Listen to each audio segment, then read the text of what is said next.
Was the Bible's most infamous woman truly wicked or simply powerful in a world that feared female authority? This video explores historical and religious topics through academic analysis.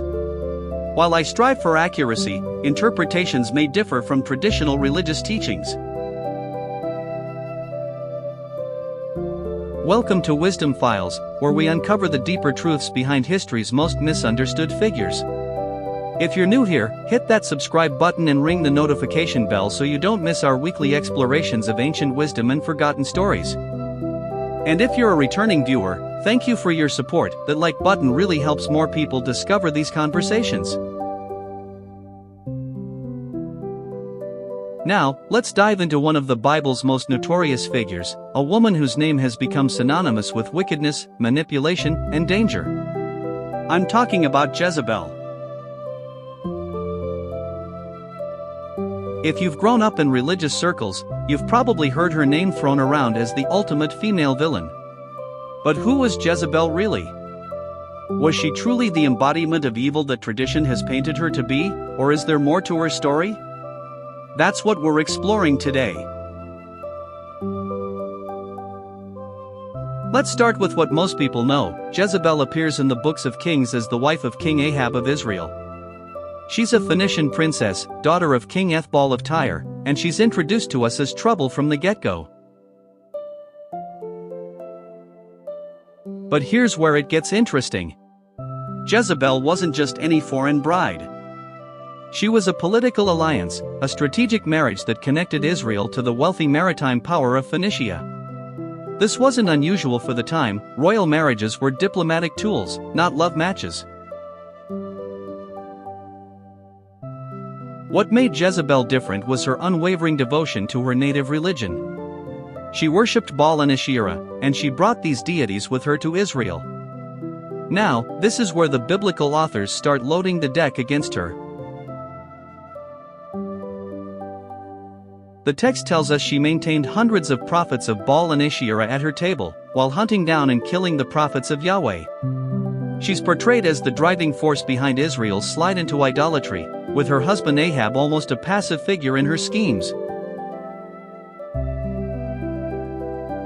But let's pause here. Is this the whole story? Or are we seeing Jezebel through the lens of her enemies?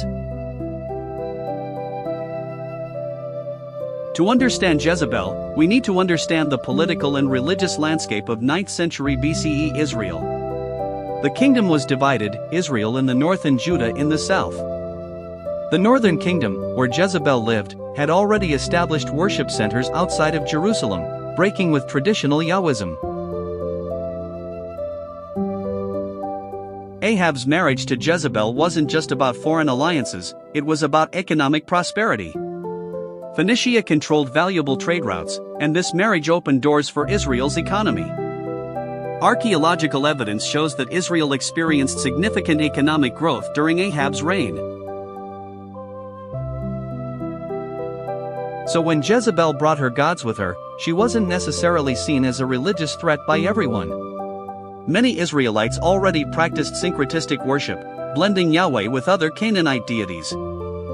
What we're reading in Kings is essentially religious propaganda written by later authors who were strict Yahwists. This doesn't mean Jezebel wasn't powerful or influential, she absolutely was. But her actions need to be understood in their proper context. If you're finding this perspective interesting, take a second to hit that like button. It really helps the channel, and it lets me know you want more content like this. The most famous story involving Jezebel is her conflict with the prophet Elijah, culminating in the dramatic contest on Mount Carmel. After Elijah defeats and slaughters the prophets of Baal, Jezebel swears vengeance, sending the prophet fleeing for his life. This episode reveals something crucial about Jezebel, her unwavering conviction. While the biblical authors frame this as evil obstinacy, we might also see it as remarkable courage. She stood her ground against a prophet who had just demonstrated the apparent power of his God and executed hundreds of her religious leaders. Rather than converting or backing down, she doubled down. This isn't the action of someone who's simply wicked, it's the action of someone with unshakable faith in her beliefs.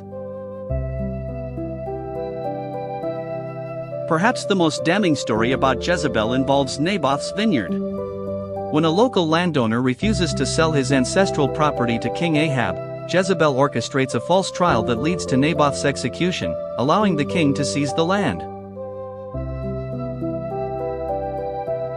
This story has cemented Jezebel's reputation as manipulative and murderous. And yes, if we take the account at face value, it's a horrific abuse of power. But even here, there are layers worth exploring. In Phoenician culture, royal authority was more absolute than in Israel's tradition, where prophets could challenge kings and ancestral property rights were sacred. Jezebel may have been operating according to the political norms she was raised with, not simply out of malice. This doesn't excuse her actions, but it helps us understand them as products of cultural and political conflict rather than pure evil. Jezebel's death is one of the most graphic in Scripture. After Ahab's death and the rise of Jehu, who's anointed specifically to destroy the house of Ahab, Jezebel knows her time is limited.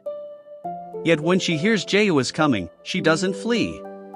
Instead, she puts on her royal makeup, arranges her hair, and faces her executioner from a window. Jehu orders her servants to throw her down, and they comply. Her body is trampled by horses and later eaten by dogs, fulfilling Elijah's prophecy that dogs would devour her flesh. It's a brutal end, but even here, Jezebel shows remarkable dignity. She dies as she lived, unapologetically royal, facing her enemies head-on. There's something almost admirable in her refusal to cower or beg for mercy.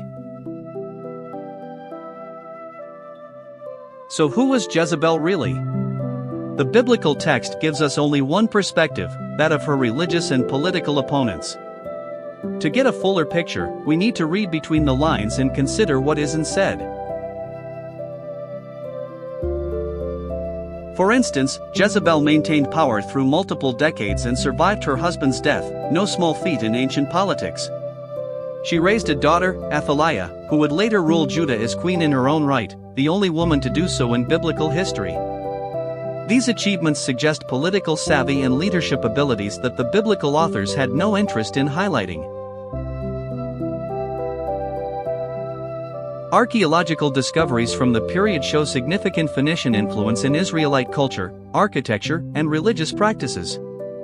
This suggests that Jezebel's cultural impact was substantial and not universally rejected. Perhaps the most telling aspect of Jezebel's story is how her name has been used throughout history. Jezebel became shorthand for any woman who stepped outside accepted boundaries, particularly in terms of sexuality, religious orthodoxy, or political power. The term has been weaponized against women who challenged male authority or religious norms. Even in the New Testament, we see the name Jezebel used in Revelation to denounce a female religious teacher in the early church. This pattern continues today. Women in positions of power are still sometimes compared to Jezebel. It's a way of delegitimizing female authority by connecting it to an ancient archetype of evil. So was Jezebel truly the most dangerous woman in the Bible? From the perspective of the biblical authors, absolutely. She represented everything they opposed: foreign influence, religious pluralism, female political power, and challenges to prophetic authority. But from a historical perspective, she was a complex figure navigating the treacherous waters of ancient Near Eastern politics. She was loyal to her cultural and religious heritage in a foreign land. She was politically astute and unafraid to exercise power in a world dominated by men. Her methods were sometimes brutal, though no more so than those of many male rulers whose actions receive less condemnation in the text. Her religious devotion was sincere, even if directed toward deities the biblical authors considered false. In many ways, what made Jezebel dangerous wasn't her wickedness but her effectiveness. She successfully challenged the religious monopoly of Yahwism in northern Israel. She wielded real political power. She refused to be silenced or controlled. What can we learn from Jezebel's story today? I think there are several takeaways worth considering. First, we should be cautious about one-dimensional portrayals of historical figures, especially those written by their opponents. Jezebel was undoubtedly complex, neither the cartoon villain of Sunday school lessons nor a misunderstood feminist hero. Second, her story reminds us how powerful women have often been demonized throughout history. The qualities that might be admired in male leaders, determination, strength, strategic thinking, become evidence of dangerous ambition in women. Third, Jezebel's religious devotion challenges us to think about the nature of faith and conviction.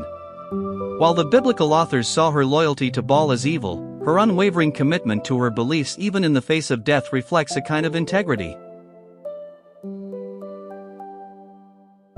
Finally, the political marriage that brought Jezebel to Israel reminds us that religious conflicts are rarely just about theology. They're entangled with politics, economics, and cultural identity. Understanding these connections helps us make sense of religious conflicts in our own time. So who was Jezebel really? She was a foreign queen who refused to abandon her identity or beliefs. She was a political operator who understood power and wasn't afraid to use it. She was a devoted worshiper of gods that her enemies considered demons. She was a mother whose daughter would follow in her footsteps of female leadership. Was she dangerous? Absolutely, to the religious and political establishment she opposed. Was she evil? That judgment depends entirely on which side of the religious divide you stand. What's undeniable is that Jezebel was powerful, influential, and unforgettable. 3,000 years later, we're still talking about her, still wrestling with her legacy. Few biblical figures have left such an indelible mark on our cultural imagination.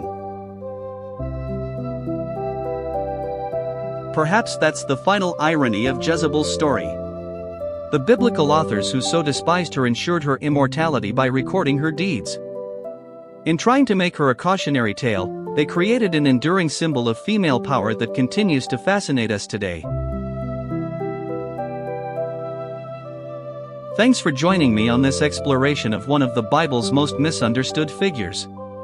If you found value in this perspective, please hit that like button and subscribe to Wisdom Files for more deep dives into ancient texts and forgotten histories. Share your thoughts in the comments below, and let me know which biblical character you'd like me to explore next. Until next time, keep questioning, keep exploring, and keep seeking the complex truths behind the stories we think we know.